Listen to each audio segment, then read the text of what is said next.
Welcome to episode 201 of the Daniel Yoris podcast with today's guest, John Martirosyan. Let's go. Welcome back to the podcast, everybody. Joined here once again by my good friend, John Martirosyan. John, thanks for being here, Matty. Buddy, appreciate you. Great to be here. Thanks for having me on every year. I've obviously had a little bit too much caffeine this morning already, and I feel like I'm thinking faster than my mouth can move. So I've got to try and slow myself down before I'm just like slurring words and spitting sounds all over the place without actually saying anything cohesive. But to get into it, I mean, we've done a few episodes now over the years of the podcast. And last time we spoke about our New Year's goals for 2024.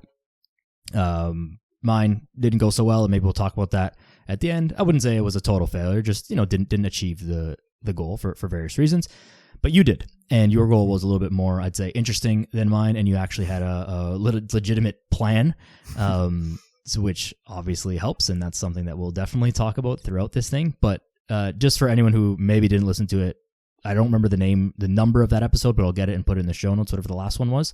But you were set out to run a marathon this year, and you did so without any injury. So congratulations on that. That's huge. Thank you. But tell us the story. Yeah, so let's just start with a little bit of a background. About 10 years or so ago, I did try running a marathon with about 2 months of preparation. And it didn't go so well for me because I overtrained, didn't give myself enough time to adapt. And I only completed 3/4 of the race. After that, after 30 kilometers into it, out of 42, I just had a huge swelling on my knee that was so painful. Even when I was just sitting, not loading it, it was quite painful. So it just didn't make sense to continue that all the way to the end. So I just stopped, didn't go try that again for many, many years. And then just very recently, I decided to restart the training with running again as a way to complement my jiu-jitsu training, because I really wanted to improve the endurance when I'm playing jiu-jitsu so that I don't tire out midway through, like, let's say, a 5-minute round. And, lots of people doing that sport or wrestling or any sort of martial arts, they're always incorporating running as a way of improving their endurance. So I thought, okay, this will be a way to do that. And at the same time, to hit 2 birds with 1 stone, because I can go back to my original failure and, cross that off the list of things to do. So I decided to come at it with a much kind of more long-term approach than the first time. Instead of having 2 months to prepare, I used 2 years to prepare. So last year I ran a half marathon. I did that in sub 2 hours. And then this year I decided to, continue that further and complete the full marathon and basically do the same type of training that I did as last year. And one thing we talked about last year that really surprised you was the fact that I only averaged 1 run per week as I was getting ready to, run the half marathon. And at the time for the half marathon, I think that was actually quite a good amount of training to be able to succeed without feeling like I didn't give it my all. I really think that was a good amount of time to do 1 good hard run per week, have enough time to adapt and feel better so that the next time I was stronger and I could do more. This time around, I had to do, double the distance. So 42 kilometers instead of 21. And the amount of training I did was similar in that I only averaged 1 run per week to do that. And the reason for that was because I was still continuing to do jiu-jitsu as my main form of getting physical activity. I do that at least twice a week and then supplement that with another run per week. Some weeks I did run twice a week, some weeks because of vacation or whatever, I didn't run at all. So it averaged out to that. And I got to say, if you're going to be training to do a full marathon, 1 run per week is just not going to cut it. It worked for me. It worked for me because I have a history of training for many, many years, not specifically running, but just physical training, weightlifting, calisthenics, whatever it may be. I have a long history of that. I also have a long history of running as well, even though I hadn't done it seriously for a long time. For many of the sports teams that I've played on, running is a big component. Having had all that previous history made it so that just 1 run per week was just barely enough for me to accomplish this goal and finish the marathon at a decent pace and without hurting myself. That was the most important thing. This is one thing I posted it a few weeks ago. I know we talked about it, but my thought was like, and I was kind of just posted this just to stir some shit up and see what happens. But it kind of plays into what you're saying though, that I think that someone who's in decently good shape could finish a marathon with basically no training. And what you're saying almost lines into that, where like, of course you train, and of course, you should definitely train. I wouldn't encourage anyone to try and do a marathon with no training. It's just like, what's the point of that? But with a lot less training than you quote unquote should be doing, you were able to do it because you are generally fit. Now, if you're someone coming off the couch, haven't been lifting weights, didn't previously play sports, aren't doing jujitsu, like aren't doing things, yeah, like, you run once a week, you're probably not going to be able to run a marathon. Your body's just not going to be able to handle it. But, thanks to all of the other training and the years of training that you do, one run a week was sufficient. Now, I have two questions with that. One, the frequency of runs was like roughly the same as your half marathon, but was the volume of your runs different? Like, were you running more per session? And how did did you change any of your other training? Like, were you lifting more or less, or jiu-jitsu more or less frequently, or anything like that? Yeah, the other training stayed pretty much the same. It was mostly jiu-jitsu, and I did very minimal weight training actually this time around. It was mostly running. The volume or the distances that I ran were significantly more. Obviously, it's like twice the distance from 42 for a full marathon to 21 for just a half. So you have to have a greater volume of training that you're doing.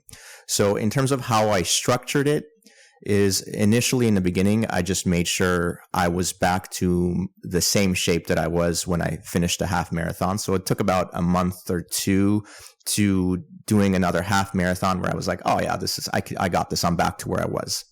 Right. Following that, then I decided what my plan was going to be, because I already knew that I was just going to be able to do one run per week.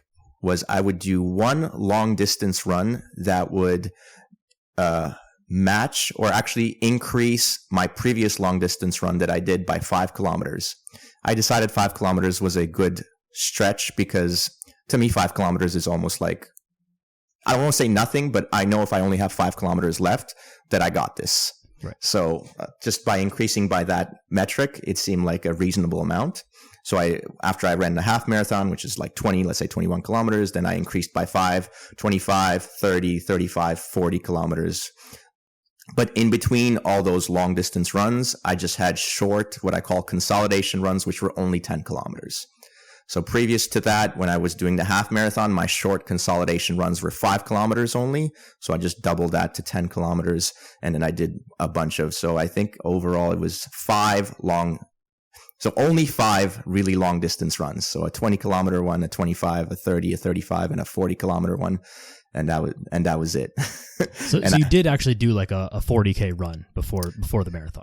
Like you basically did it in your training. Yeah, it was actually just shy of a 40K, but it was so for my long distance runs, it was always very slow paced, trying to be in zone 2, and I was just trying to really enjoy the run and not run so fast that I was just like really hating it and wanting to quit. Right. When I did the 40 kilometer run, that took 5 hours. Yeah. In my slow pace, for sure. And so it's a really large time commitment to train for a marathon. It really is. So I felt like I put in so much time into it, but when you talk to people who are actually training for a marathon and they heard how much time I put into it, they're like, you've got to be kidding me. You barely didn't train for it at all. But whereas I felt like, what do you mean? Like every time I was going for these long training runs, it was at least a 2-hour commitment. But I think part of it is not even just the distance, and correct me if I'm wrong here, but it's like you just moving at a greater than walking pace for that amount of time. Like the amount of steps, for lack of a better word, of like kind of running, prodding, pounding is something to condition your body to. So even though your training 40K took you 5 hours, like you knew that on race day, obviously you're going to go faster than that, or try to go faster than that.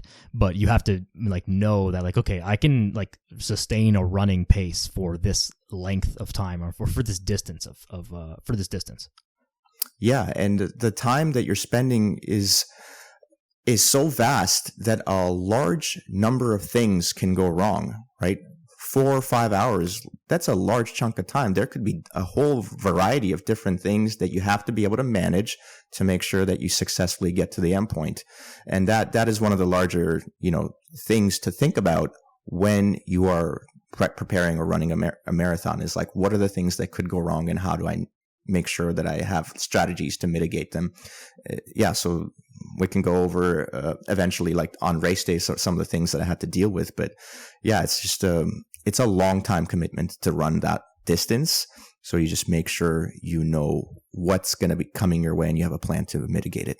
For sure. Planning for the strategy of the race is a gigantic thing. And that's where I think you could make up a lot of where a generally fit person could probably physically run a marathon with basically no training if they had a good plan in place for race day to mitigate these things. But if you didn't have, and you never thought about it, you're like, oh, I'll just like put on my running shoes and like go for a run for 4 hours. Like that's a greater chance of failure.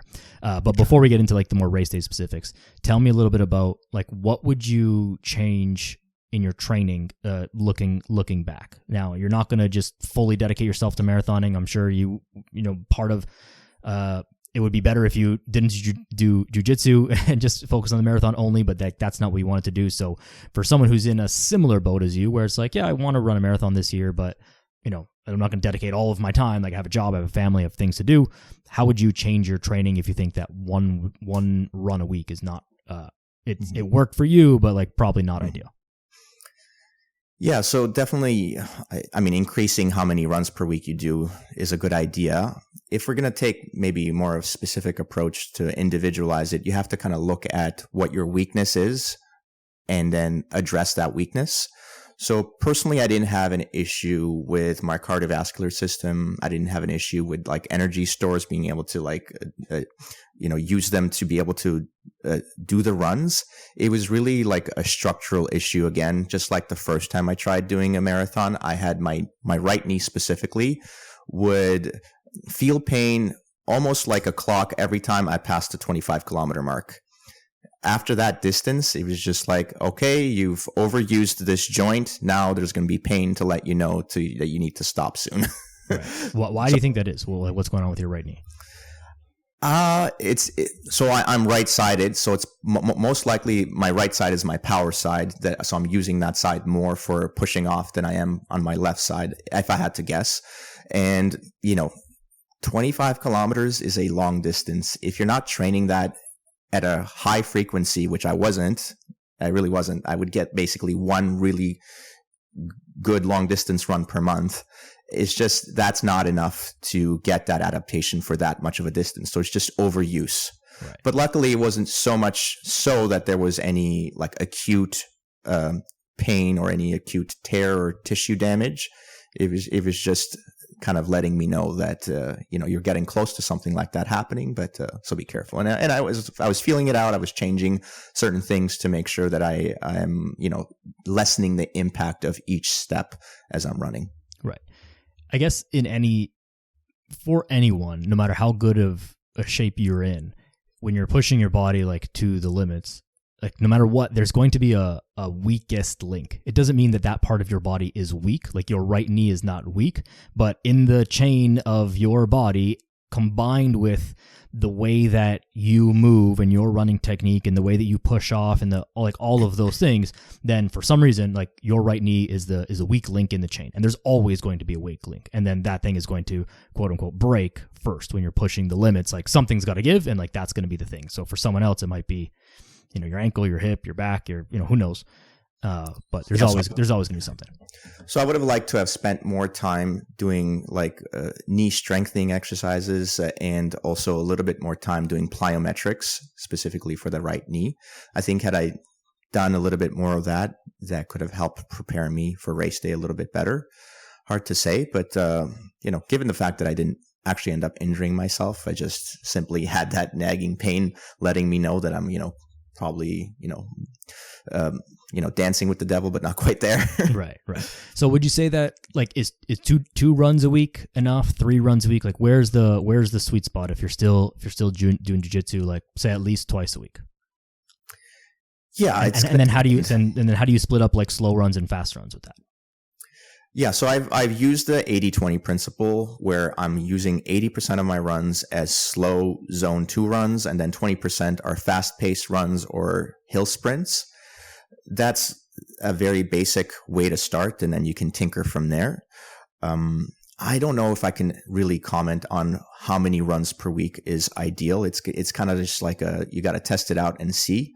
But for those long distances, it's got to be, you got to really rack up the mileage to get that adaptation, because as I noticed that this is becoming an issue, I did start to do a little bit more knee strengthening exercises, a little bit more plyometrics, but I couldn't increase the frequency of the runs. And, I think it helped a little bit, but it's hard to say one way or another.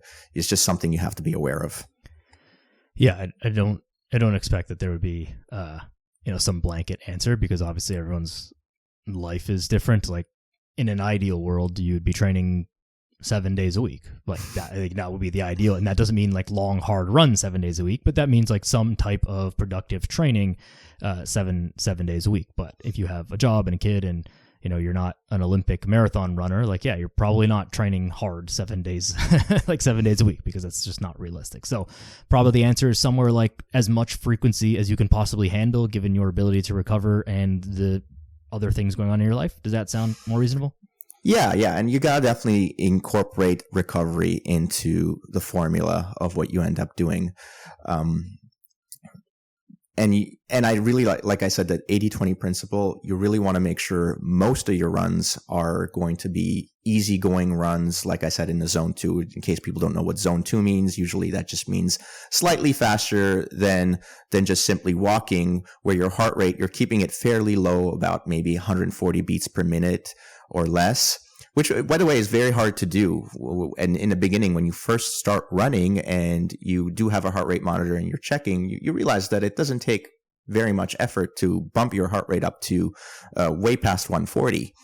Now, one thing I thought that was quite silly is when I watched some videos online of people trying to do zone 2 training. They're so obsessed with this zone 2 heart rate number that when someone's heart rate goes above 140, they would like stop running and walk instead until their heart rate would come back down into zone 2.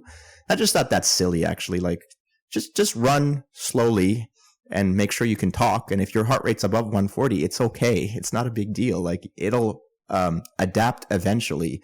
You're not getting better adaptation by slowing down and walking instead of just running, jogging slowly. Like, quite silly. That seems like a case of way overanalyzing something, and you're solving for a problem that's not actually the problem. Like, you're trying, the goal is to run a marathon. The goal is not to stay in zone 2 for 7 hours in a row. Like, that's not, you know what I mean?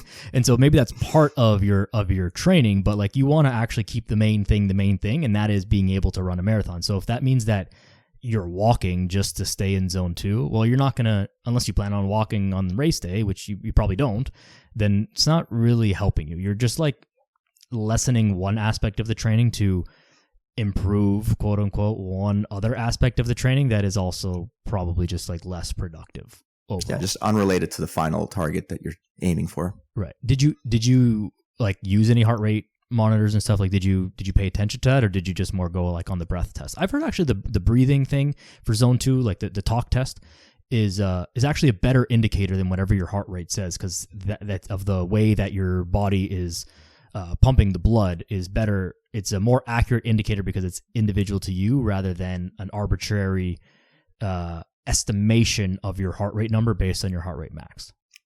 I did use a heart rate monitor a little bit in the beginning, but once you get a sense of it and you do see that there's an adaptation where the heart rate goes down, then at that point it's kind of useless, really. I thought it's like you say, the talk test is much better. I would run and make sure that I can, I'm not huffing and puffing. I can say words in a sentence without needing to stop and take a deep breath in. And that was good enough. Yeah, makes a lot of sense. Can you describe how and why the fast runs are important and how you use them? And I just think that for some people listening to this, it's a little bit counterintuitive. Like, well, I'm running a marathon. Why would I need to do hill sprints? That doesn't really make sense on the surface. Obviously it does, but can you explain why you did that and how you use it? Yeah, for sure. And what I find is happening when you're doing the slow runs is you're getting better at doing runs slowly, but the pace that you're able to get to isn't actually increasing all that much. Personally, that's what I find. Like, I find I can handle the run better.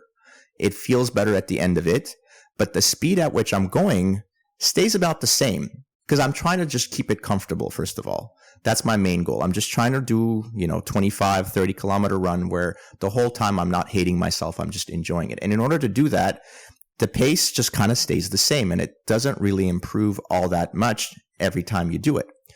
And then that's when the fast paced runs come in. At that point, when you train yourself to, contract your muscles a lot faster for those fast paced runs, or when you're doing the hill sprints, then all of a sudden you've trained yourself to run actually faster. And then when you go back to the slow runs, somehow magically you're like, oh, look at that. I feel like this slow run is easy for me again still, but now I have a faster pace.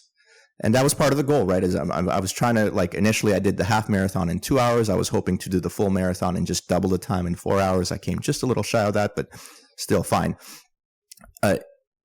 If I had just kept the same pace that I was doing for my slow runs, I would have taken more than 5 hours to run a marathon. So right. You just need to train your body how to actually be faster. Right. You need the fast twitch for your muscles to be able to get you somewhere fast, but you also need the slow runs for your heart, your cardiovascular system to adapt to feel like you can actually do it for that amount of time.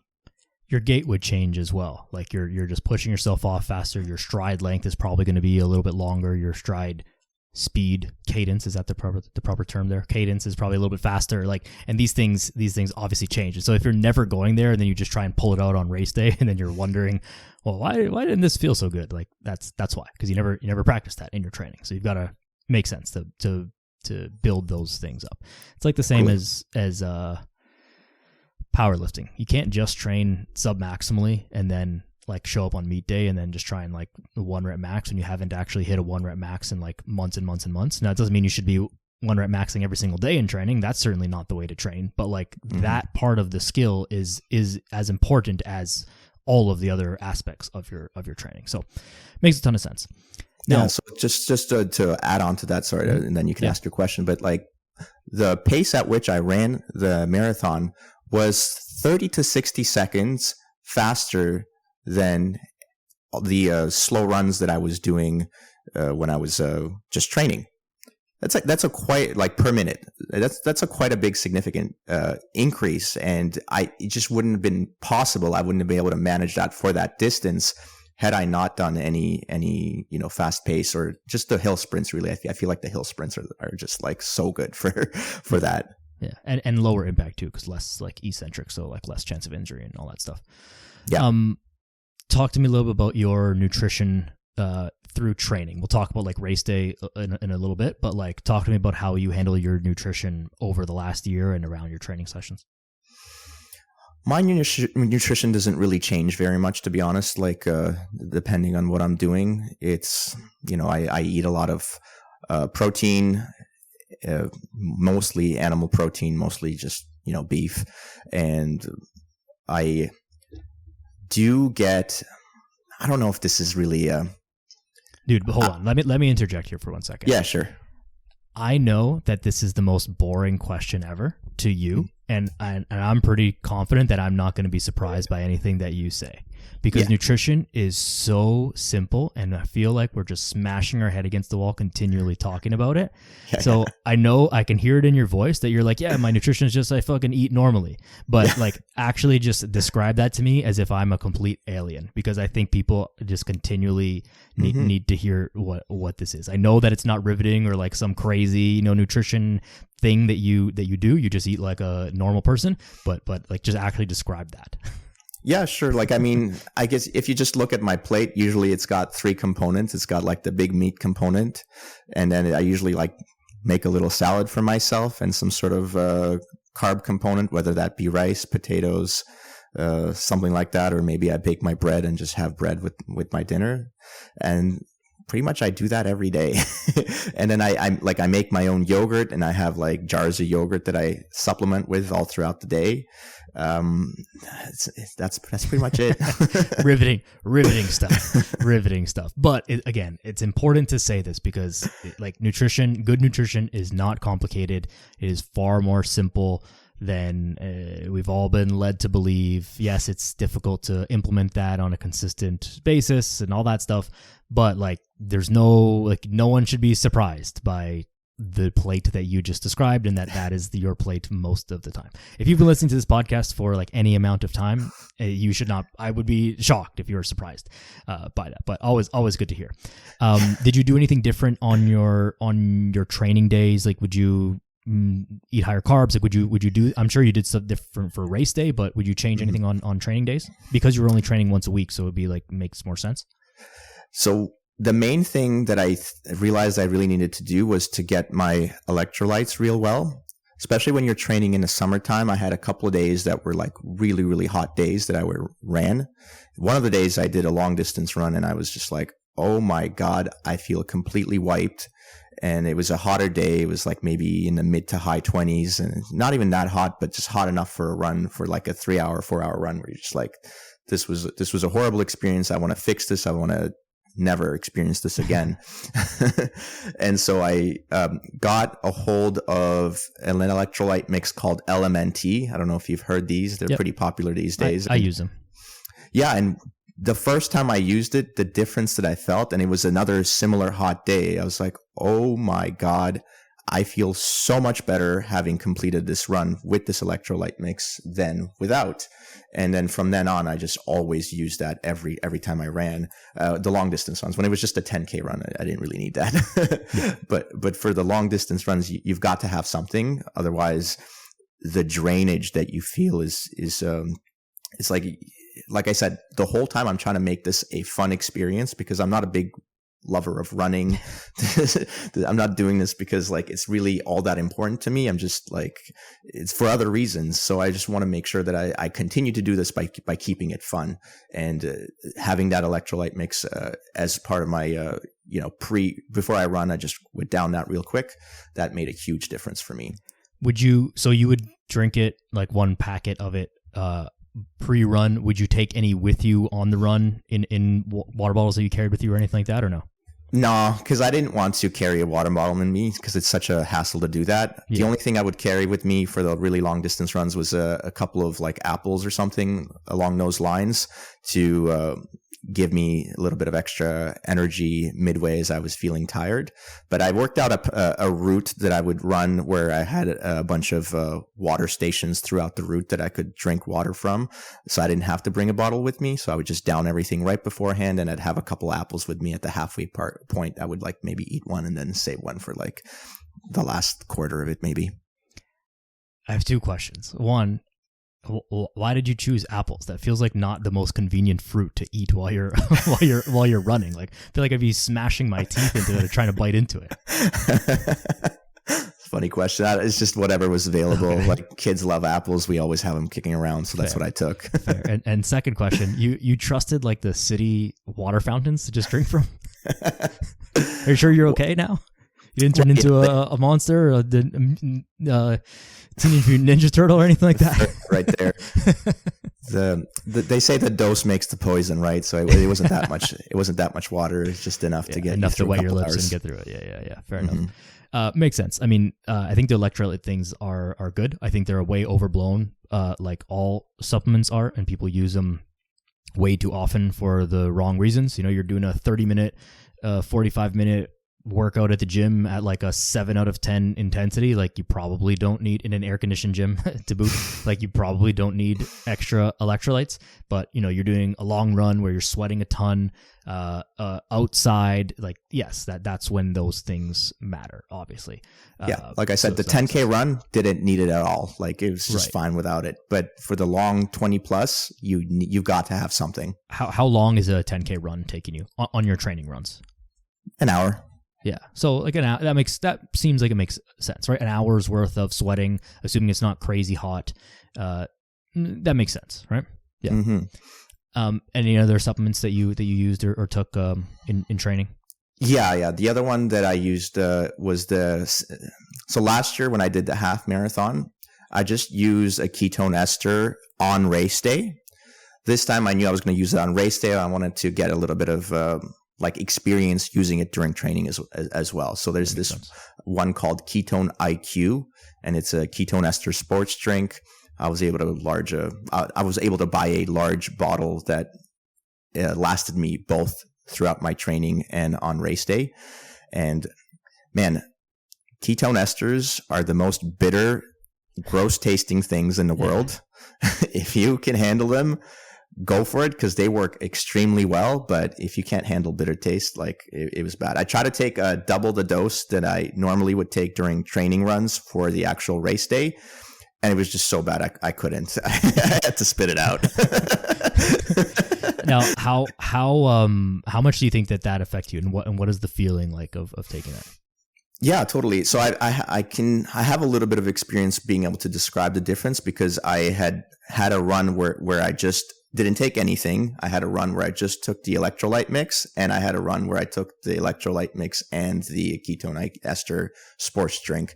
And it just seems like you have like this effortless source of energy that you can dig into, that makes it so that you never have to worry about whether you're going to get tired. Just that feeling of, you're never going to get that feeling of tiredness that makes you want the race or the run to be over. Right. It's hard to describe it any way other than that, because it's very subtle, but at the same time, you're thinking, I should be feeling tired by now, but I'm not. Right. Which is different than something that you take to go to the gym to lift, like a pre-workout or some sort of caffeine-based supplement, even if it's just coffee, where like you're trying to get jacked up for like an hour, but the ketone ester might not do that. It's not going to have this like gigantic pop for you, but it's just going to sustain you for a long amount of time, which is obviously what you're looking for. Mm-hmm. From what I understand, actually, the weird thing is about the ketone esters is they increase your blood ketone levels for only a short amount of time, but the peak at which they increase it is significantly larger than, let's say, if someone buys a ketone salt supplement. So there's a big difference. There's ketone salts and ketone esters. Ketone salts, supposedly, they will have a longer acting effect, but the spike at which they act is much smaller. And then the ketone ester is supposedly the reverse of that, where it's a shorter acting but a larger spike. But, that's just in your blood. What happens to the ketones after they, go from your blood to where they're supposed to go? There's just because you're not detecting it doesn't mean it's not doing something. It's doing a lot. Right. Yeah. Different tools for different outcomes. Now, on that note, I know that like gear and stuff that you use is also a big thing in the running community. So talk to me about the shoes you're wearing and any other like gear stuff that you were using and how you navigated that throughout the year. Sure. Yeah. So I was not very smart and I did the half marathon last year in these shoes that have almost no cushioning. And that was fine. Like I said, was that on purpose, or is that just like you just never really thought much about it? Or were you trying to like barefoot hardo it? Okay, yeah. And I mean, it's like I have a pair of running shoes, so I'm going to use them. Right. And then I never had troubles because it was only 21 kilometers, the max that I ever ran. And that was fine.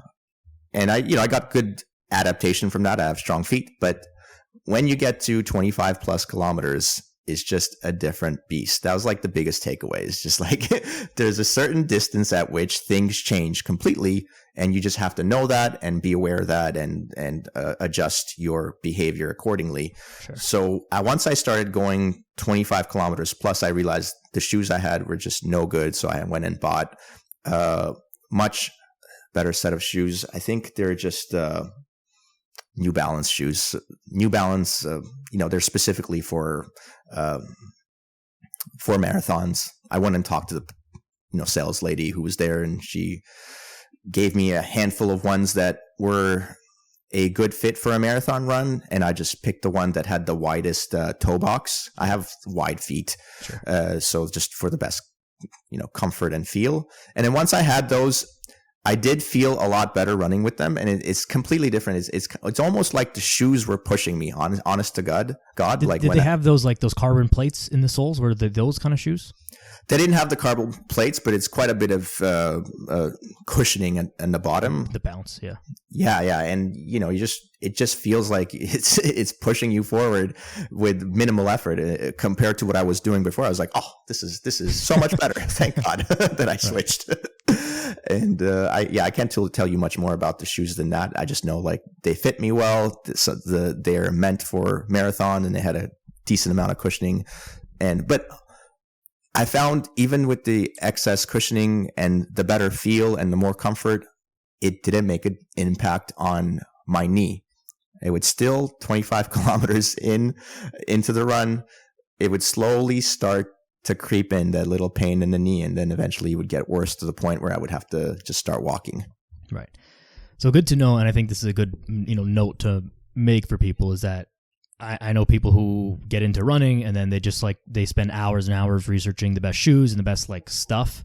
And to your point, it definitely matters, have a decent pair of shoes, but you don't need, unless you're going to the Olympics, you don't need the best pair of shoes that are you don't need to spend hours and hours trying out different pairs of shoes and run 100 kilometers in these shoes and test them out. You probably don't need that. It's going to make a difference, but not that much of a difference. So get a decent pair of shoes and then just move on and worry more about your actual training, which is actually going to move the needle a ton more. 100%. So the knee was an issue. Any other issues that came up during training at all? Any other roadblocks, obstacles, anything like that? Yeah. So I was initially thinking that the biggest obstacle was going to be a potential injury that would slow me down from being able to prepare for this.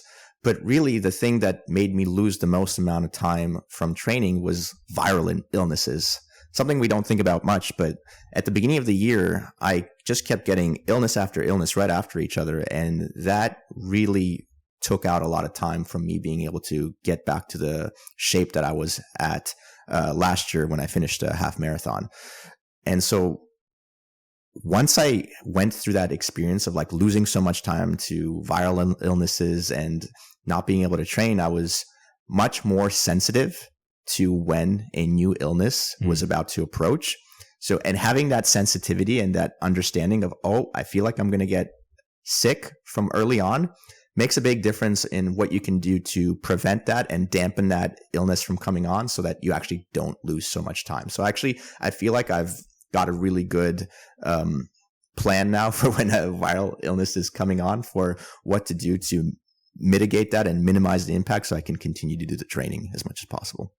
Share the plan, man. It's a cold and flu season. What was the plan? And people use your brains. We're not doctors, whatever. This will work for John. Just use your brain. Use your brain. Yeah, totally. So the most important thing is what I already said, is just having that sensitivity and knowing the first day when something goes wrong and doing something about that. Because if you think about a viral illness, it's viral particles replicating and replicating and replicating and making doubling and doubling in volume, right? And then infecting the rest of your body. So if you can catch that when it's not increased in volume so much, and use your immune system with the support of whatever supplements you're using to dampen it, you're gonna be much more successful than if you on the third day you finally notice, something's wrong. Well, by that time it's probably over. Right. Not right. Over, but probably you can't have as much of an impact on it. Right. So that's the first thing. Then the second, if it's a viral illness, high likelihood that it's going to be some sort of a cold, right? A cold virus. And one thing I use to combat cold viruses is these zinc lozenges. So there's this company called Life Extensions, and they make these lozenges that are huge. They're the size of your the nail of your thumb, and quite a bit in depth as well. And you put those in your mouth, and you let the lozenge slowly melt, and it takes a half an hour to dissolve completely. And I find these to be very powerful at just killing the cold as quickly as possible. Zinc is known to be a reverse transcriptase inhibitor, which most common colds use a reverse transcriptase to copy their RNA, I think, to infect different cells. So I use that in conjunction. There's one other one that I started using, so I'm not quite sure about the effectiveness of it, but what's it called? It is a oregano oil. So oregano oil, I used to use, they have like these things where you can drop little droplets to the back of your throat. And again, the taste is so horrible that I just refuse to use it. Yeah. But I have found that they have these ones with a gel capsule. So you don't have to have the taste. It just goes down. Nice. But you still got to be careful, because once it goes down, then your stomach acids open it up. And when they open it up, it has a chance of like coming back, and you're just feeling that horrible taste. So you gotta have something that you eat right after it to push it down so it doesn't come back up. Yeah, for sure. That's definitely true for regular oil. So those are your two things. Do you know the dosage on that zinc lozenge that you use? I can grab it and take a look at it real quick. We can people can Google it, but one of those. But getting some zinc in you, especially if you're not regularly taking zinc, like for me, I know that zinc is something that I take regularly, and I'll like triple the dosage when I'm getting sick. That's all I'll do. But yeah, so those two things. Anything else? I guess like when I supplement with vitamin D quite significantly, so I take like 10,000 units per day, and then when I'm especially in the winter. In the summer, I probably don't. But if I do get sick in the summer, I will start supplementing with vitamin D, and I will take a very high dose. I might take like 50,000 to 100,000 units on the first day to really hit it with something hard. So that's one thing. I do take like multiple grams of vitamin C throughout the day as well. And then I just drink a lot of tea and bread, butter, and honey. Yeah, that's pretty much the formula. That's very similar to what I do. And like I almost never get sick. So and like you, it's like even if you do, it's like, okay, I feel it coming on. This is going to be over by the end of today. This is not going to be like, oh, I feel it coming on.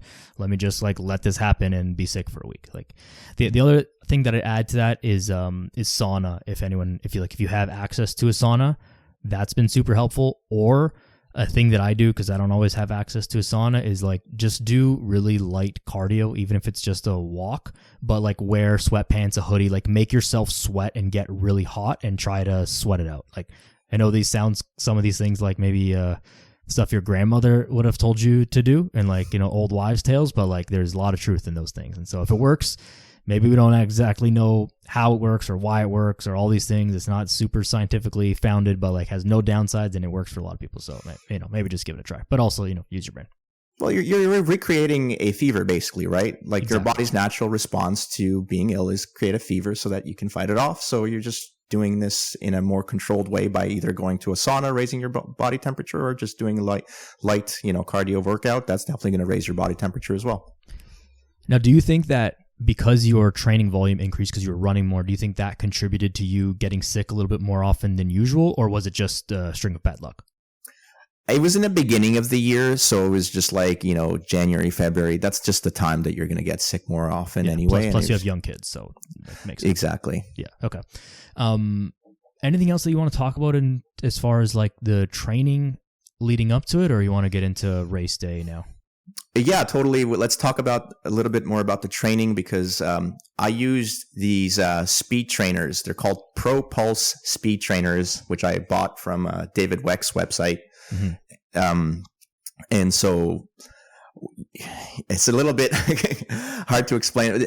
So my wife made fun of me by calling them my running maracas, because it's literally just a container, a plastic container, an ergonomic plastic container that you can hold in your hand, and it's got these pellets inside, and you can just basically shake it and the pellets will hit the top or the bottom of the container.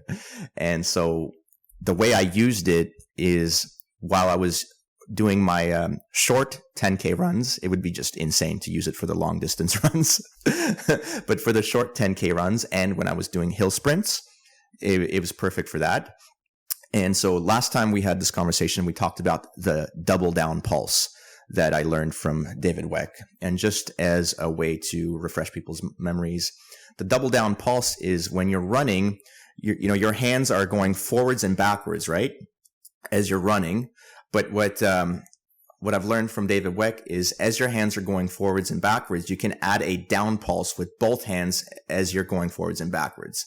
I'm not sure if that makes sense. Like help me out a little bit if like it's like you're pushing the ground down with your hands as you are propelling yourself up and forward. Exactly. And so what that does is it spikes the ground with an additional force just as you're landing, so that you get a rebound back from that force that helps you get a little bit more vertical time in the air, so that the horizontal propulsion is maximized and you go faster. Now you can take advantage of this even further by holding these speed propulsor trainer things that I got. And it basically, not only are you now spiking the ground with extra force, but there's these pellets that are now hitting the inside of the container. And that is forcing this rebound effect to happen even faster. And it just feels amazing. It's hard to explain it any better than that, to be honest with you. I need to talk to David Weck a little bit more to like get a full sense of what exactly I'm doing. But I can tell you that it's easier to run up a hill or up a set of stairs with those things than without them, even though it's like, like maybe 12 ounces per container that you're holding. So you got, let's say 24 ounces extra weight in your hands, but it feels easier because you're spiking the ground. You're getting this free force of pushing you back up. And then you can really just focus on bounding yourself forward as you're doing that. I've seen them in use, like on social media and from you and, from whatever. So I think it's easier to understand when you watch a video of someone using it and actually demonstrating it. But to add on, and maybe this will help make sense. When you run or when you walk, you hit the ground and you push off the ground. And because of the laws of physics, the ground pushes you back. That's how we move. If you push the ground harder, the ground pushes you back harder, equal and opposite force. So the harder you can press into the ground, the more force you can press into the ground, rather, and the speed at which you can do that, which combine to create more force, the greater it will push you back and the faster that you will move. So by using these, the ProPulse, whatever they're called, it's helping you with that slight additional weight plus the actual movement of those pellets, I believe, plus probably just the tangible reminder to like force your hands down, like shrug, like if you can watch the video, I'm maybe doing a little bit more extreme than you would when you're running, but like force your hands down, push your feet into the ground, and then that'll push you forward. So it's a combination of those things. But I think to sum it all up, like in one sentence, it's really just helping clean up your running technique. That's what it's doing. Yeah, I think it is helping clean up the running technique because of the audio kind of cue for having a more rhythmic run. Mm-hmm. But I do think there is a little bit more to it than just the rhythm that it creates in the impact of the forces of the pellets inside the container as they hit the ground. It has this impact where your connective tissue recoils from having felt that, and you get a faster response from your body because you're able to feel this recoil.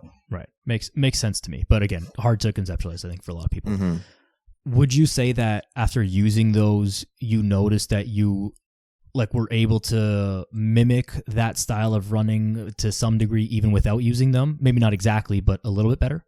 No, absolutely. And that goes back to that feeling that rhythm. Once you can hear the rhythm, then you can feel it, and it becomes a second nature, and you don't need to hear it anymore to get the right, because you got to really time those things just right, because what you're doing is you're spiking the ground just as your foot touches down, so that you can divide it into land, load, launch. So you're landing your foot, you're loading the ground. Just as you're loading the ground, that's when you got to spike down the ground with your hand, so that when you're launching, you have that extra force launching you forward. Right. Just so that all the forces basically are acting in the same direction and similar magnitudes. It would be counterproductive if you were like launching off your foot, or your foot was already in the air, but then you're pushing down at the same time. Now your body's just moving all in different. You're going to be way less efficient that way. Yeah, wasting energy and slower.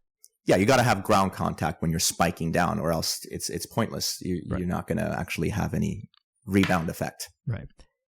To someone who's not going to use those, I think this just speaks to the fact that like running sounds really simple, and like, it's not new and people are into and all that stuff, but like you can probably make a ton of progress in your marathon efforts by paying attention to various aspects of your actual running technique. Your ability to move efficiently through space for a long period of time is gigantic, in addition to just being able to move for a long period of time.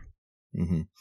And just to add to that, like we said before, there's 4 hours. Let's say if you're doing a marathon, you might have to manage 4 hours. During those 4 hours, you're going to have to implement different techniques for running to manage the different environments that you're running through, and also to manage the different states that your body is in. Because I can guarantee you at the start of the race, you're going to be in a completely different race than when you, different place than when you are in the middle and at the very end. What do you mean by that? Like, well, what happened for you? Well, just the fact that like for me, simple example, the knee was just shambled, right? Not in shambles, but my right knee was in significant amount of pain, and I just I want to say at least a half hour period there, my knee was in so much pain that I couldn't run the same way that I was running at the very start of the race. I just had to. So like I said, my right side, I'm right-sided, right hand and right leg probably. So I was using my right side probably as the power side. Well, once my knee was in so much pain, guess what? I wasn't using my right side as my power side. It was my left side that was my power side. And I was just going to my right just to, place my weight down on that side as balanced as possible to minimize the impact, and then going quickly to the other side to push off. Right.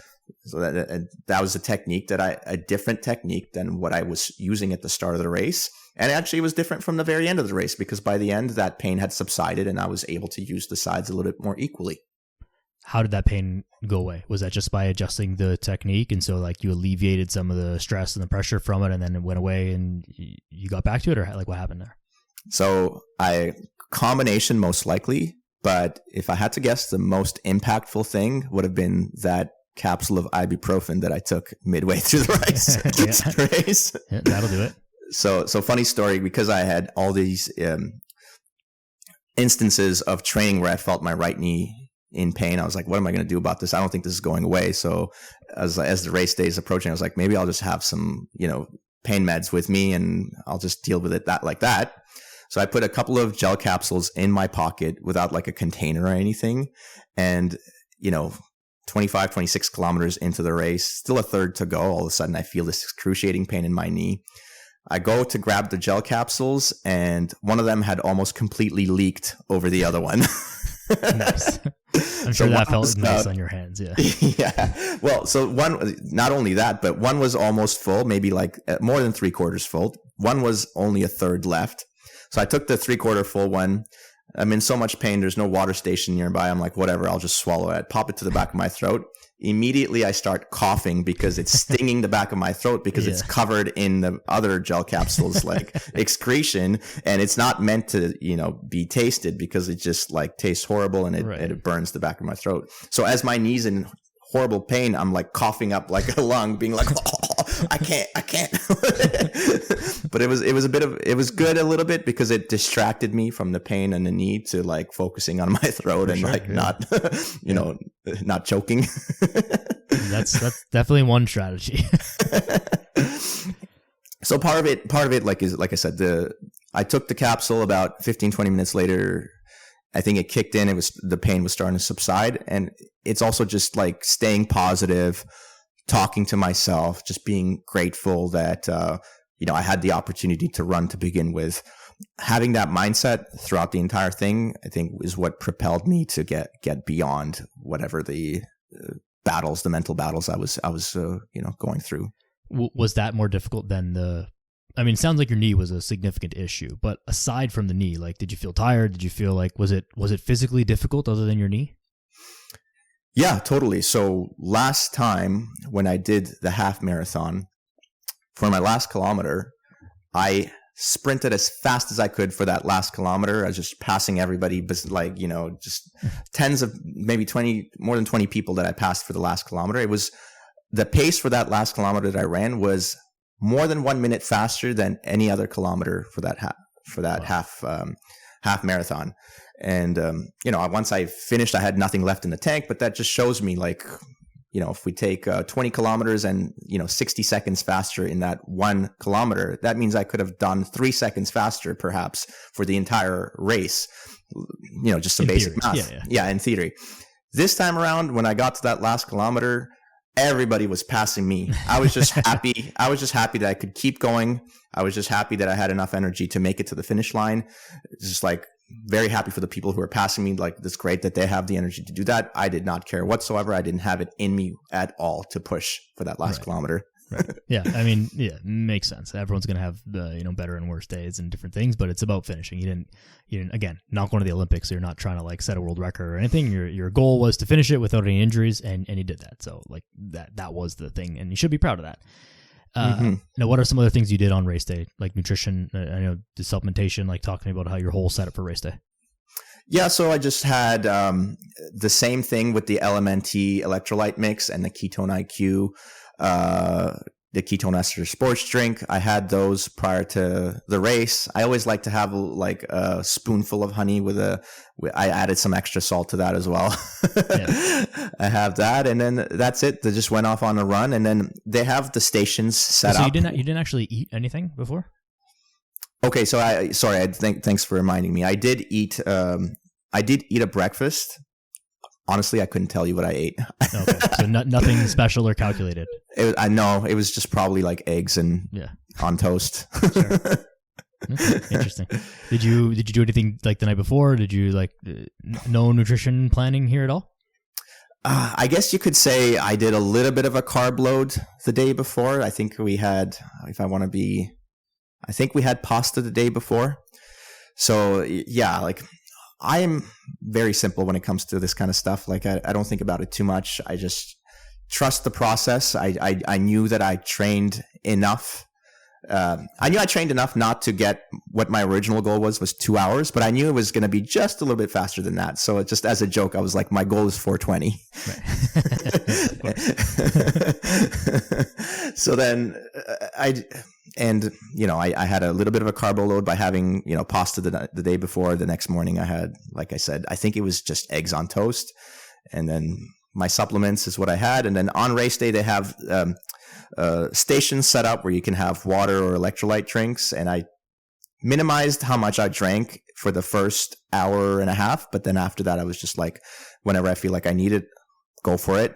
And then they had specific stations where you have these carbohydrate gel capsule thing. Not a capsule. I don't know what it is, but it's like those gel pack things. Gel packs. They look disgusting. But. They look disgusting. They taste disgusting. They have weird names. The one that they had was GU, so goo, I guess. Okay, that was the name of it. I hated like consuming it, but I knew I had to. So I think I ended up having maybe 4 or 5 stations only. It wasn't that many stations where it was available, but every station I just made sure I got some. And that's pretty much it. Nothing out of the ordinary, no secret plan or anything like that. Yeah, makes sense. Again, it seems to me like I think you should, like for a race day, like for something like that where you're trying to perform, you want to adjust your nutrition a little bit accordingly. But I would estimate that I think people think about it way too much. Unless again you're going for a very specific time at a very high level of performance, and you're trying to qualify for something, like probably just doesn't really matter that much. Like eat healthy, eat what you normally eat so that you're not having any digestive issues and like you feel fine. Like that's probably the number one most important thing. Like don't eat, if I don't know, pick a food, like whatever it is that like upsets your stomach, don't eat that. So you got to like shit your pants during the race, obviously. Mm-hmm. But other than that, if you're just trying to like finish and go out there and have a good time and be happy with it, like you probably don't need to like do a whole ton to your nutrition. Yeah, that's a really good point. So like I keep coming back to this, it's a 4-hour race minimum, right? And so you got a lot of stuff to manage.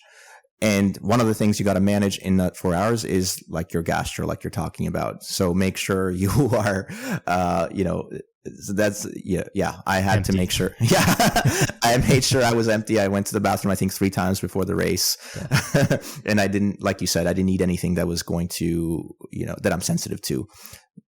This is just a big component of running the race, can manage your gastric issues. Yeah. Again, makes a ton of sense. Obviously, like, more calculated nutrition would help performance more. Like I'm not trying to downplay nutrition and like mm-hmm. That's not important. It obviously does matter at like elite levels, but if you're just trying to like go out there and finish a marathon and feel good, like it's just not going to make that much of a difference. Just make yourself feel good and kind of like that's it, right? Yeah, it's about the broad strokes, about the actual training that you did, and about the mental space that you're in. Right. Can you make those be congruent and harmonized to make you, complete your goal on race day?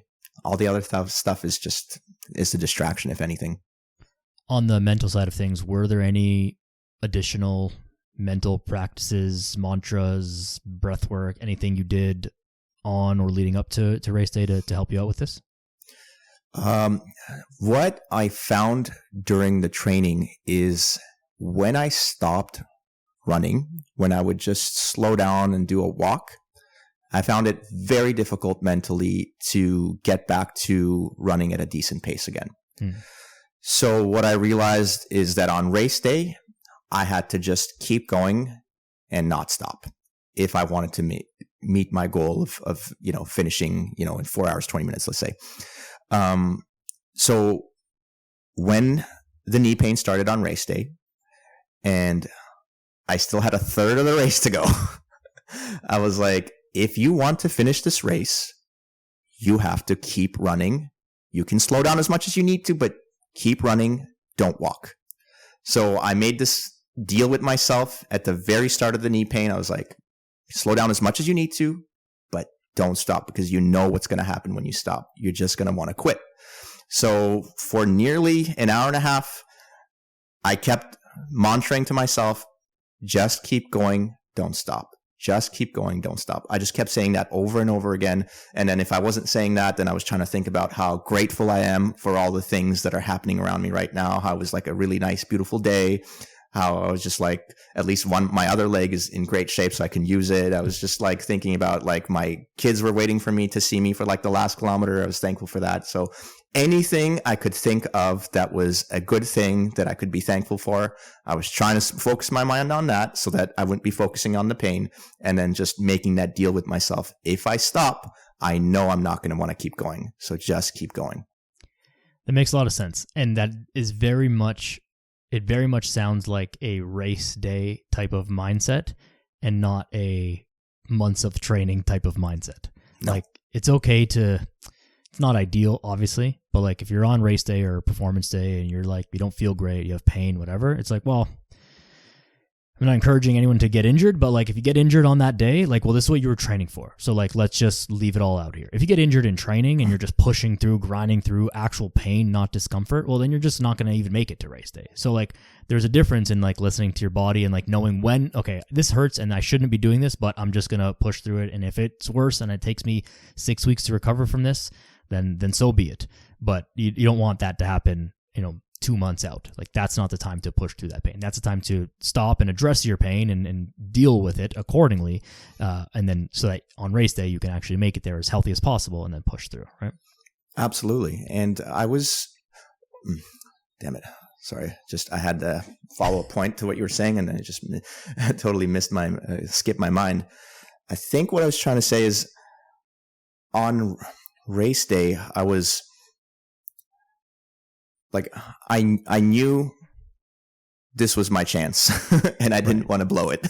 Right. I knew I didn't want to come back and try this one more time. So I kept pushing it, but at the same time, I was also paying attention to how it actually felt. And what I could tell was when I slowed down a little bit, it was feeling less bad. And what I could also tell was that there was no swelling. So if there's no swelling, that made me more confident that there was not an acute injury that was just going to get worse and worse.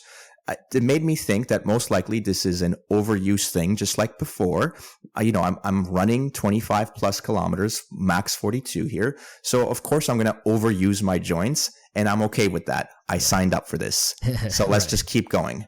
Right. The point of it was to overuse your body. Like, that's exactly the whole thing you signed up for. So that's a great point to make. Anything else about race day?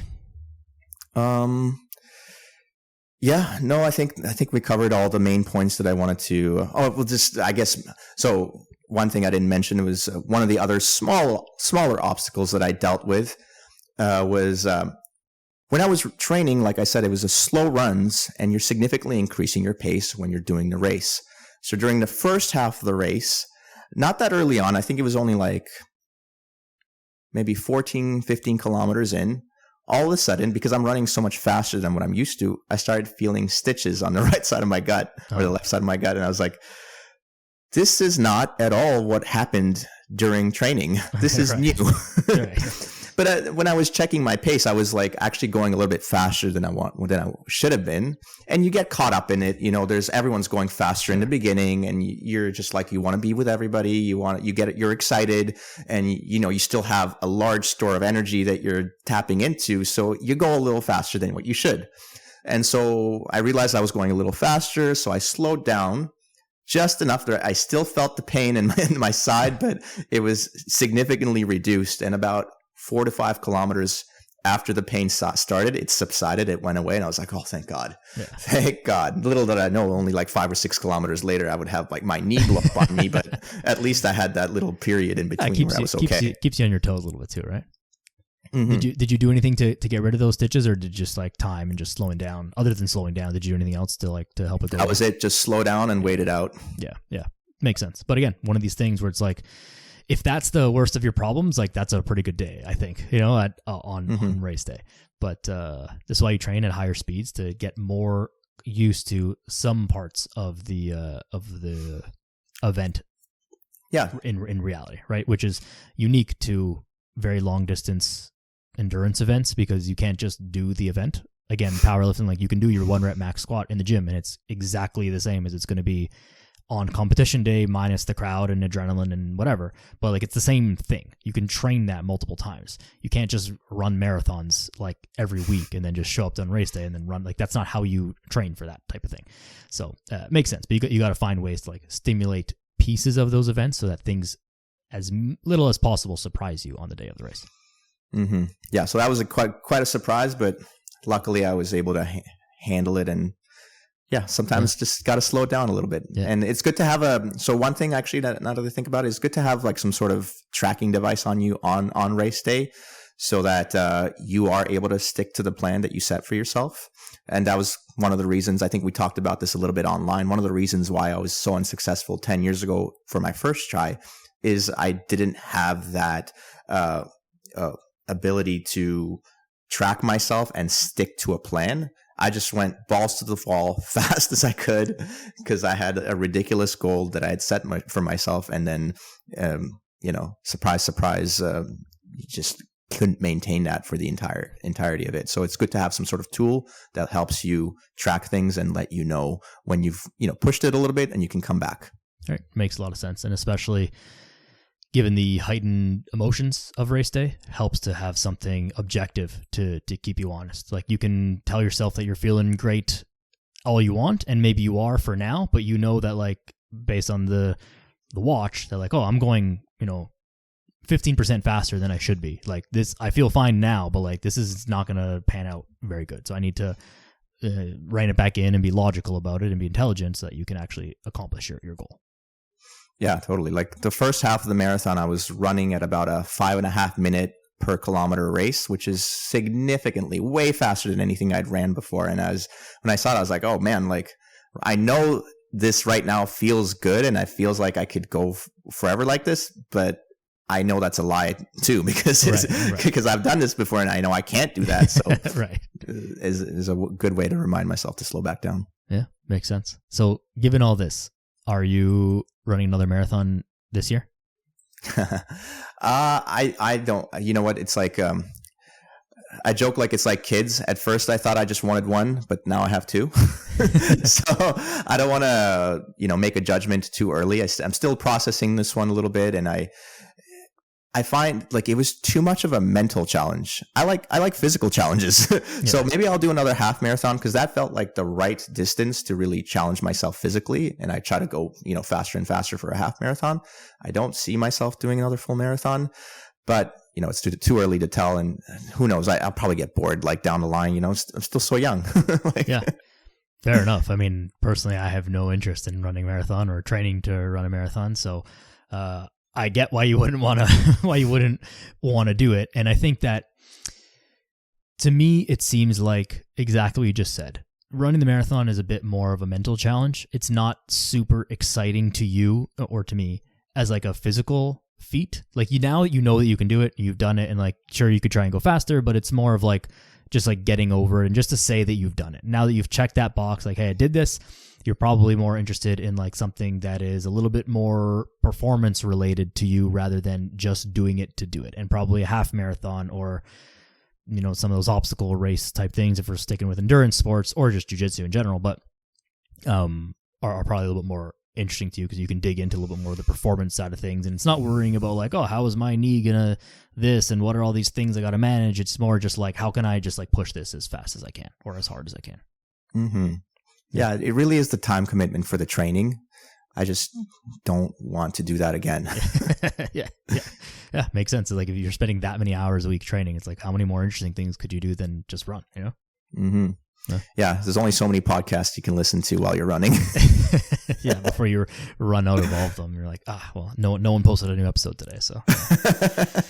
Yeah, man. I think that's all great. I think this is like all super helpful stuff for people who are very much into running and who want to have a little bit more of a smarter, more logical, more calculated path to completing their marathon for the first time or improving their marathon this year or any time after that. So this has been super helpful to tell for people. But anything else that you wanted to mention? I guess the only last few things I'll say is make sure if you want to run a marathon, make sure you create a plan for yourself, write it down, and then stick to the plan and trust the process. There's many times throughout this cycle where I was like, I don't know if I'm gonna be able to do this. I don't know if I'm gonna meet my goal. I don't know if I'm gonna be able to do this without hurting myself. But I just stuck to the plan and kept going despite all these things that made me question it. And then it worked out. It worked out for me. And so, yeah, if you don't trust it, then you're more likely to quit. And then, if you quit, you're definitely not going to meet your goal. So have a plan and trust it. And then the other point I want to make is, like I said before, there's no one right way to run. There's the interaction between you, your state, and the environment in which you're running that can help dictate which are the most appropriate ways to run. But yeah, everybody's body is a little bit different. We got different sized, length bones and all that. So whatever works for one person is not necessarily going to work for you. You have to try out different ways, styles of running, and see what's appropriate for you in what state, in what environment. And then, yeah, the last thing is just my way of doing it was a minimalist style. If you want to do 25 plus kilometer runs, you need a little bit more volume of mileage under your legs for sure. Most people don't have the amount of time under their belt of training in general as you do, and the variety of training and the actual specifics of training. Like you're a very good mover. Let's say that as like a kind of a blanket term, but you've paid a lot of attention to moving well, paying attention to your feet and being mobile and strong and flexible and athletic and all of these things. Most people, even if you're just a lifter, like you haven't spent that time doing that. So yes, what you did is minimal, but it, like to your earlier point, like it worked for you because of all of the things that you've done and the things that you know. But like if you're anyone else, like you probably need more training and you probably need to like get in contact. Like when John's talking about different styles of running and stuff like that, if you don't know what those are, it's hard to just figure it out by just trying shit. You can, it's just gonna be slow and like pretty difficult to figure that out. Like you'll save yourself a lot of time by getting in touch with someone who has tried all those options, and they can tell you like, okay, based on your XYZ, stats and preferences and whatever, try this or try these 3 options. Let me know which one is better, rather than just trying to like, run around and figure it out on your own, because there's so much training you have to do and only so much time you have to do it that you might waste weeks and months of training incorrectly and actually poorly just by trying to figure out what the heck's going on with your body. Yeah, it's a question of how much time you got on your hands, right? If you've got an infinite amount of time, then yeah, perhaps you can figure it out on your own. If you have a set deadline, then perhaps it might be better for you to find extra help who can guide you along the way. Yeah, absolutely, man. Well, very cool stuff. I'm always excited to see what you've got cooking coming up next, and whatever goals and stuff that you have planned. And so hopefully we'll have an exciting update on whatever's coming next soon. But is there anything else that you do have coming up outside of your own training and aspirations that you wanted to let people know about today? No. Did you want to talk about your goal a little bit? Touch on it a little bit? Let just very quickly, and because we know we got to kind of close off here. Sure. My goal was just about like getting shredded, and that was it. I obviously didn't do that. You guys can't see my body, but I'll just tell you, didn't happen. I didn't get worse. I did get a little bit leaner. I got injured a couple times too, like I don't say very, but like significant enough injuries that like knocked me off. Now that shouldn't be an excuse because, I can still monitor my nutrition. I can still like do a lot of things. So I didn't gain any weight. I did get leaner, but not as lean as I wanted to. The injury thing is kind of an excuse, but it is like my reason. I just like stop caring and I start caring about healing my injury. So my goal changes in that, right? I'm like, I don't care about, and it's because I didn't care about getting that lean that much. It was just something that like I kind of want to do, but it wasn't like, I must do this by this date. It was just like, yeah, let's just like, sure, let's do it. So then when the circumstances change and I get injured, I'm like, no, well, who cares about that? I didn't really care about it that much anyways. This is definitely taking a backseat. Now I need to focus on healing this injury and like getting myself right here. Cause that is like always, number one. And I unfortunately just get injured way too often for seemingly no reason. But I'm working on trying to figure out why that is and how to make that stop happening so much as I have been for my whole life. Yeah.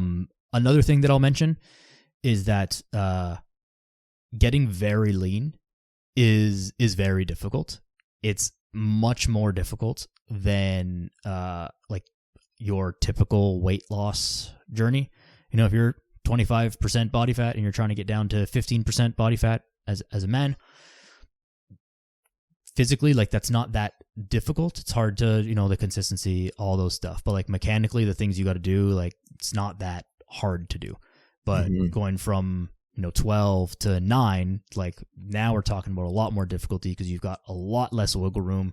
There's, very few, if any, cheat meals. You don't have as much room with your calories. Your steps got to be high every single day. Like there's just less room for error. You got to be more dialed more of the time. So the consistency and intensity has to be higher on all fronts, and it happens slower and you feel shittier while you're doing it. Like when you're going from 25 to 15%, you're probably feeling better as you're losing weight. Your joints feel better. Your sleep is improved. Like everything you feel better as that's happening. When you're getting close to 10 or lower than 10%, you feel shitty. You feel worse. You don't feel better at that point. So do you think the case could be made that it's not actually worth your while to reach for that level of leanness, and maybe perhaps 10 to 15% body fat is more optimal range to be in? Because otherwise you're at that point of diminishing returns. Like you said, you have to try way harder to get down. And if you're not feeling better, what's the point? So yes and no. If I was not in the profession that I'm in, it would almost certainly not be worth it. I think that it will bring about, one, it's something that I want to do still as like just to say that I did it and like just to do it again and kind of like stay there and whatever, or stay closer to there. I think it will also bring about some help professionally, or some benefits professionally, which, just better photos, better, look at me kind of fucking stupid shit that like actually works. And I say that because that's how I genuinely feel. I hate that it works, but it does work. If I just like look leaner and post a pic, and like, especially on Twitter, I know that you're on Twitter, but like on Twitter, it's more like this like post physique thing. Physique. Like, yeah. Yeah. Spelled FIZEEK. Right. And it's like kind of like just, online trolling stuff, but like, it's also kind of legit too. Right. Like I don't want to buy, clothes from a guy who's dressed like a bum, right? I don't want to buy fitness from a guy who's like, doesn't look super fit. And I think I look like I'm in shape, and I definitely look like a workout, and performance is good and all that stuff. But would it help me if I was just like a little bit leaner, a little bit more jacked, a little bit stronger? Of course it would. So I want to do it for that. I want to do it just to say that I did it one more time, before kids. And I think it'll have some professional, benefits. So in that sense, yes, it's kind of like more difficult than it should be, kind of make me feel a little shittier than it should. But because of those extra benefits, I do think it's still worth it. I just have to, if I stay healthy, and knock on wood, if I stay healthy, I should be able to do it. Like, I don't really have a better, I don't have an excuse. Like, it being hard is not an excuse to me. Like, the injury thing and like getting sidetracked with stuff that is like more important to me in the moment is the actual reason for me. But like, assuming I stay healthy, like I should be able to do it. And part of my goal also was like to get back to some strength numbers, that I had when I was at like a much heavier weight. And I haven't tested it this week, but I'm pretty much there. And I can tell by like the rep ranges that I'm working at, like, estimate my one rep max and feel how I'm feeling. And so I'm like 30 pounds less than I was at those heavy weights when I hit those previous PRs. And again, haven't exactly tested it, but I'm right there. I'm very close. If I give myself maybe another 3 weeks and just like test the 1RMs and get used to like the heavier percentage loads, then I think I'm right there. So that is also part of the goal that I wanted to hit. And so at least I've hit that. So I can't say that it's a total failure, but for me, that's pretty much still the goal next year. I haven't spent enough time to think about any like, big performance things. I would love to start getting into martial arts again. I would love to get back into jiu-jitsu. So that's something, but other life things are going to take precedence over that. In some sense, I know that I'm rambling, but in some sense, I feel like I need to. I'm itching to compete at something again, something physically, and it's like I don't want to. But the other side of it is like I don't really want to put in all the work to all the particulars of marathon training or going into a powerlifting meet or bodybuilding. Like I don't want to really do any of those things, but I need to find a way to compete with something greater than just like, I want to beat my lifts from last week. Like I need something a little more. Yeah, it's a good driver to have that event that you're looking forward to, that you're working up to. It's huge. It was really good for me the last 2 years to have that, like that North Star that I'm looking toward, that I'm getting excited about. And I know when I'm doing something, when I'm training, I'm like, this is for that. And, it's tangible. Yeah. Yeah. So that'll be a thing. Yeah, let me ask you this. If next year you're working towards your lean goal again, and, God forbid this doesn't happen, knock on wood, but you have another injury, like it'll be like the third year in a row where this happens. So what can you think of, can you do to, not mitigate that, but like, let's say it does happen, then like have a plan ahead of time for it, as opposed to kind of simply just pivoting to okay, well, now I have to just focus on getting better.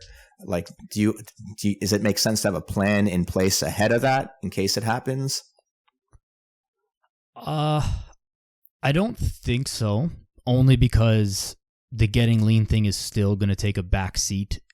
God forbid I get injured again, in any kind of injury. So the plan will be to like go hard at it and just assume that nothing as bad is going to happen. And then if it does, just deal with that when it comes up. Maybe be a little bit more aggressive, but I'm already pretty aggressive outside of like using peptides and stuff, which I'm getting very interested in using for injury reasons. Outside of using that, I'm already pretty aggressive with my rehab stuff for any injury, and I'd say I'm pretty good at it. I've done it so many fucking times, but unfortunately, so yeah, I wouldn't have like a pre-planned thing, because I wouldn't want to jeopardize my ability to heal from an injury in favor of like pushing the diet and like getting lean a little bit more, and that will mitigate my ability to heal from the injury quickly. Like 100%. being in a deep calorie deficit is not is not the thing to do while trying to heal an injury for obvious reasons. So I get where you're going with the question, but I don't know what I would really do other than just like go hard until I can't. So got it. Yeah. Okay. Yeah. So that's kind of my plan. Again, maybe I'll come up with something that's a little bit more performance driven. Maybe I'll have a change of heart and sign up for some type of competition. I promise it won't be marathon running, but something. Fuck, dude, I'm gonna become a CrossFitter. I know it. I know it. They're going through some shit right now. So do it. Yeah, not next year. Maybe something else. I don't know. We'll see. I'll have to come up with my own thing. But yeah, man. Anything else before we close this off? I'll just let you know my real quick before we go off. For next year, my goal, which I've started already this year, is to gain some weight now. Nice. So I've been always just hovering around 150 pounds. Which is not a lot of weight. Bro, hold on. Can I interject you for 1 second? Because I forgot about this. Because I'm around the same weight as you. I'm like 155. And for me to get as lean as I want to be, I for sure have to be under 150. And that is a legitimate part of why I think I hold myself back, because I just don't want to weigh less than 150 pounds. It feels like I already feel like so small and tiny at the weight that I'm at. I don't want to be like less than 150, but I know that if I want to get as lean as I want to be, I'm probably gonna have to be close to 140, and that just feels like a tiny little high school boy to me. Yeah. And not that it is, whatever, but that's what it feels like. So there's that aspect of it too, and I think that this is true. For men at whatever weight you're at, even if you're like 175, 180, 190, and you want to get like really lean, like super diced, you have to lose way more fat than you think you do. If you think you need to lose 10 pounds, you probably need to lose like 25 pounds to get like really, really shredded. So if you're at 180, do you really want to weigh 155, 160? Like that feels small as a guy. It's the reverse thing as women. Yeah. Where you don't want to gain past a certain amount because you don't want to have muscles. So you don't want to lose past a certain amount because you don't want to be like, I don't want to be 140 pounds. And that's a real thing. So anyways, I just thought I should just mention that. It's like a thing that like, yes, we all struggle with that, me included. And like, I just gotta, if I want to be that lean, then that's something that I have to just get over. And then I can slowly build back up muscle from there while trying to stay that lean. But like, it's just a thing. But anyways, I'm sure others are feeling the exact same thing. Like probably holding some people back is the fact that you get so small that it feels like anyone can just pick you up, and it's not a good feeling. Yeah, exactly. So my plan is I'm hoping to gain like 20 pounds. So I've already actually gained 10 pounds. So I'm nice. Like hovering just over 160. I'm hoping to get to 170, hopefully, and then maybe cut another 5 to 10 pounds after that, just to lean back, because I've lost my 6-pack and I'm just like, no. It's funny, man. I was just talking to my wife today. I was like, I think not being able to see my 6-pack like every day when I look in the mirror in the morning has had an impact on me, like psychologically, like not completely poorly, but in a negative way. I feel like it's like I'm looking at somebody different than who I'm used to, and I'm just like, who is this like pudgy guy? 100%, dude. The same thing happened to me when I did that big bulk that a couple of years ago, and I gained a whole bunch of weight, and it was for a process and it was all thought out and all that stuff. But that was part of why it made like the drastic cut that I did afterwards like so easy, because I was so fucking excited to get all that extra fat off. I was just like, I don't like this. Doesn't feel good like physically, and I can't stand looking at this for myself. And so that was why I did it pretty aggressively and pretty quickly and all that stuff. But it was like easy because I just wanted it pretty badly. Right. Mm-hmm. So I've been that'll be cool for you though. That'll be cool. I've been in a huge caloric surplus since the marathon ended. And how I've been doing this is I have a hard time eating solid foods, like more than what is necessary for just me to like get by. So I was like, all right, I'm going to drink my calories. So then I was like thinking maybe I'll do a gallon of milk a day. Like some people say that, like, go mad for gaining weight. And I was like, that's a little bit too crazy. It's too much. And like, I don't really like that milk that much, but I do make my own yogurt from milk. So I've started making like insane amounts of yogurt almost on a daily basis. Nice. And I kind of just like will have like a half a liter jar of yogurt like after every meal. Nice. And so I think from my rough calculations, I'm getting about an extra 80 grams of protein just from consuming like more yogurt. Solid. Yeah, that's the thing, man. I mean, that's the exact opposite of like most weight loss advice is like, don't drink your calories. But if you're trying to gain weight is like, yes, drink your calories and put peanut butter and olive oil on everything, because that's you're just gonna up your calories for not filling yourself up that much, right? Mm-hmm. Yeah. So I've taken some before pictures. Hopefully the after pictures are looking quite a bit better, and I'll have those ready. Maybe next year we can rehash this and see how it went. Yeah, for sure, man. That's a fun goal. Gaining muscle and gaining weight is the most it's the most fun thing. The training is the most fun. You feel good all the time. It's just, you got to get over the aesthetic piece of it a little bit, but like big numbers in the gym, just like you feel big, you feel, it's a cool feeling. Mm-hmm. Yeah, it's been a while since I've done it, so time to get back to it. Yeah, there you go, man. Cool. Well, listen, this has been great as always. I think we should wrap this up, but we've given people lots of good stuff to think about and to chew on. So appreciate you always. Anything, contact info, anything else coming up you want to give it heads ups on that I'll throw in the show notes? Yeah. Just find me, find State of Health. That's my podcast. I haven't posted in a long time, but there is going to be a new podcast popping out. I talked to David Weck for like 2.5, 3 hours. That's going to be coming out soon. I'll have lots of clips associated with that as well. So look out for that. State of Health with JMart. Amazing. I'll throw it in the show notes. State of Health podcast. John, appreciate you always. Guys, make sure you're following John and tune into everything that he's got going on. And definitely reach out to him if you have if you're looking to run a marathon and need some help this year. Make sure you're following me. Subscribe to the podcast. Like, share. Notifications. All those good stuff helps the show grow and helps more people get in better shape and get healthy. Appreciate each and every one of you. Go outside. Be a good person. See you soon.